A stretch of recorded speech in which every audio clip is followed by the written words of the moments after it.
Hi, this is Brittany. I'm sitting at the Plancha LA right now. Right. I'm pretty sure that this business is directly affiliated with Penn Jillette and all the Vegas musicians. I've been homeless for a few days thanks to a lot of things working together. And in the last couple of days being out in Arizona, I actually physically learned why. Why the LDS Church settled in Mesa in the first place, and it's a slave trafficking line, right? How the slave trafficking line works is it works through Salt Lake, and it's a hub, and one of the hubs comes through Arizona, through Phoenix, through Mesa, down this like pathway into like New Mexico and then Mexico, right? That's why they want me here because this is on the hub towards getting trafficked into Mexico, right? And there's markers throughout town you can find. Like there's a tunnel not far from here that marks a place for a burro or someone to grab you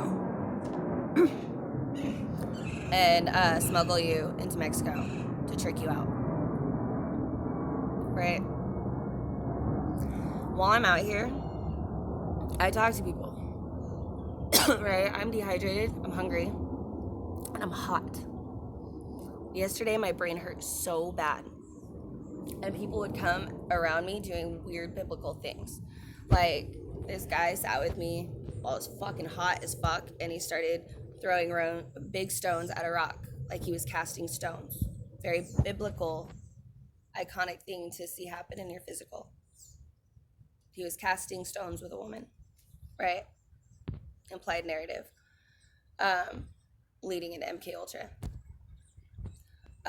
Another thing that happened is I ran into somebody who's missing an eye. I ran into somebody who's missing an arm. You know, these are amputees. Very kind of significant of breaking down, you know, because MK Ultra is about breaking your psyche into different compartments so that way they can utilize it. And so seeing the physical amputations of like missing eye, missing arm, missing leg confirms into your brain the psychological breakdown in order for them to kind of mold you a little bit more into a narrative to make you appear crazy so that way they can have you committed, right? If all goes way too shitty, right? If they absolutely can't do anything else, they're going to try to commit you into an institution.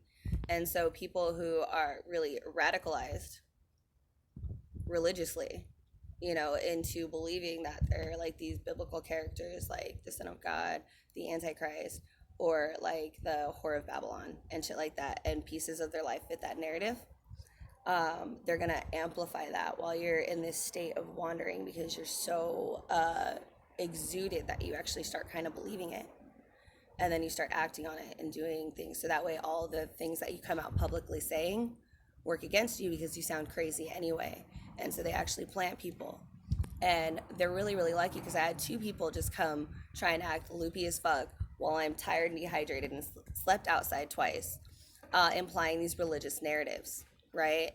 And I've been noticing them popping up more and more when I'm in these huge states of just exertion, right? And when I'm in these states of exertion,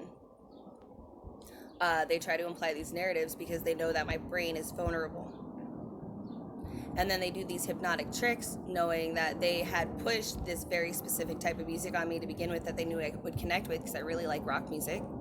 So they pushed a very specific hypnotic band and have people who are trained in hypnosis to imply these narratives and then hypnotize you into believing them when you're in this extreme state of mental just fatigue. So that way they actually stick. So that way they can continue their slave trade bullshit, which includes,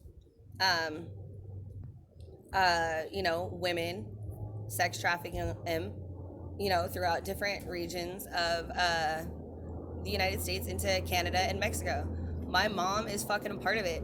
I had Fred Fury trying to convince me to meet him at the border so he can smuggle me into Canada. And like my mom had me in this weird spot right there on the border where she physically lives. It's the creepiest thing. You know, it's Switzerland. And it was literally in between an American and Canadian border. So if I really wanted to run away while she was poisoning me. And if you guys remember, like those online videos of me doing those tarot readings where I couldn't even sit up, my mom was putting tapioca pudding. My mother, Rose Marie Neen, was putting tapioca pudding that was not cooked in my coffee and giving it to me to the point where I was bedridden. And when I went to the hospital, I told my mom I want them to take like blood tests and stuff. And then they had the nurse convince, while I'm in this huge state of pain, you know, they had this nurse convince me that it was because of all my driving. But when I stopped fucking letting my mom make me food, I got better. And like what's really, really funny is my brother Chaz mentioned this one time where he had appendicitis, right? And my mom tried to keep him from going to the hospital. And he ended up shitting his pants on a date, right? You know, like he had been in excruciating pain for like days and days, and she convinced him not to go to the hospital until it was finally so bad he had, like, I think he said he lost his appendix or something. I don't know. I've only seen him once in a long time.